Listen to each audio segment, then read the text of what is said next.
Saudari-saudaraku yang terkasih, berjumpa kembali bersama saya Romo Antoro dalam Renungan Harian, Kamis 8 Desember. Hari ini kita bersama seluruh gereja Katolik merayakan Hari Raya Maria dikandung tanpa noda. Semoga kita bersama keluarga dan komunitas kita selalu dalam keadaan baik, sehat, dan tetap bersemangat.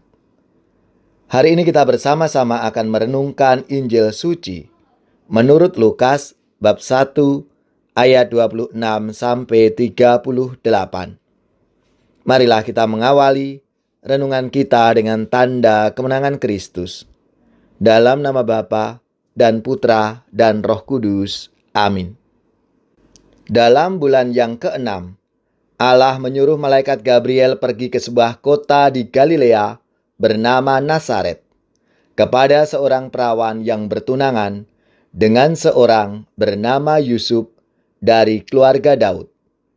Nama perawan itu Maria. Ketika malaikat itu masuk ke rumah Maria, ia berkata, "Salam, hai engkau yang dikaruniai, Tuhan menyertai engkau." Maria terkejut mendengar perkataan itu, lalu bertanya di dalam hatinya, "Apakah arti salam itu?"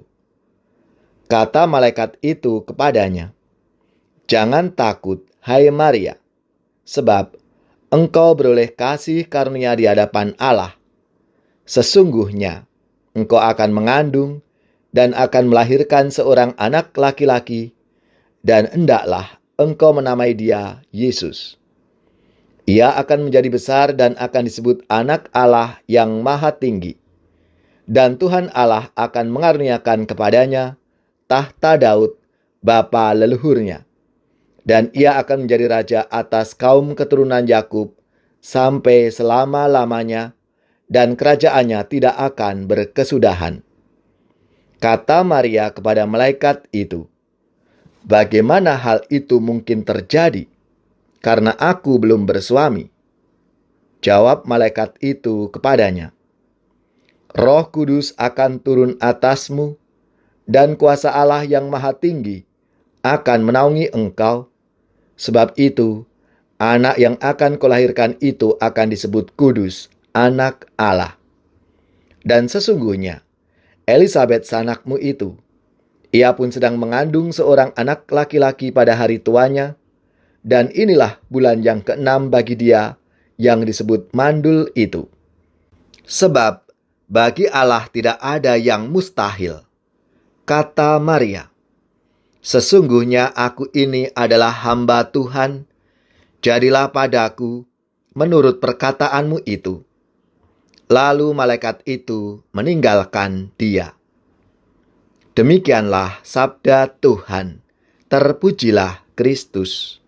Saudari-saudaraku yang terkasih, hari ini kita bersama seluruh gereja Katolik merayakan Hari Raya Maria dikandung tanpa noda asal. Hal ini ditetapkan sebagai dogma oleh Paus Pius ke-9 pada tanggal 8 Desember 1854 melalui bula Ineffabilis Deus. 4 tahun kemudian, tanggal 25 Maret 1858, Bunda Maria menampakkan diri kepada Santa Bernadette Soubirous di Lourdes dan memperkenalkan diri sebagai "Aku yang dikandung tanpa noda." Dalam Perjanjian Lama, perempuan, yakni Hawa, menjadi sarana yang menjauhkan manusia dari Allah dan surga dengan membiarkan diri digodai iblis karena kesombongannya ingin menjadi seperti Allah. Sedangkan dalam Perjanjian Baru, perempuan, Maria, yang menjadi sarana penyatu kembali manusia dengan Allah dan surga, dengan kesediaannya bekerja sama dengan Allah dalam imannya yang penuh kerendahan hati. "Aku ini hamba Tuhan, terjadilah padaku menurut perkataanmu itu." Memiliki iman yang penuh kerendahan hati tidaklah sesederhana dengan mengatakan, "Aku percaya akan Allah akan Yesus, akan Roh Kudus, akan gereja Katolik, dan seterusnya. Seperti yang biasa kita lakukan dalam kredo. Iman mengandaikan kepercayaan penuh dengan berani menerima risiko pengakuan iman itu, seperti Maria, gadis sederhana tetapi murni jiwa raganya, berani menanggung risiko dirajam batu sampai mati ketika mau mengandung dari Roh Kudus. Saudari-saudaraku yang terkasih, kita sadar kesucian Maria datang dari kehadiran Yesus di dalam rahimnya dan kemurnian imannya. Sebagai pengikut Kristus yang mengakui iman akan Tuhan Yesus Penyelamat, kita pun dalam arti tertentu mengandung Yesus di dalam hati dan diri kita, karena Ia hadir dalam diri kita. Mari kita meneladan kesetiaan, kepekaan, kesahajaan Maria dalam hidup harian kita, sebagai pribadi, sebagai warga gereja, dan masyarakat. Ya Bapa, berilah kami hati tak bernoda, seperti hati Bunda Maria, yang merengkuh seluruh kehidupan manusia untuk diserahkan kepada Yesus Putramu. Salam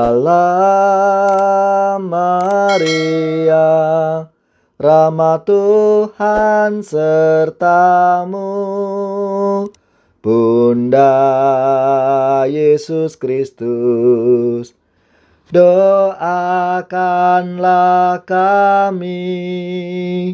Salam Maria, Engkau Bunda Gereja, lindungilah kami. Doakan putramu. Salam Maria, Ratu surga dan bumi, terpujilah Engkau di sepanjang masa. Semoga saudari-saudara sekalian, keluarga, komunitas, orang-orang yang kita doakan, seluruh tugas, belajar, pekerjaan, usaha, serta karya pelayanan kita dibimbing, dilindungi, dan diberkati oleh Allah yang Maha Kuasa, Bapa dan Putra dan Roh Kudus. Amin.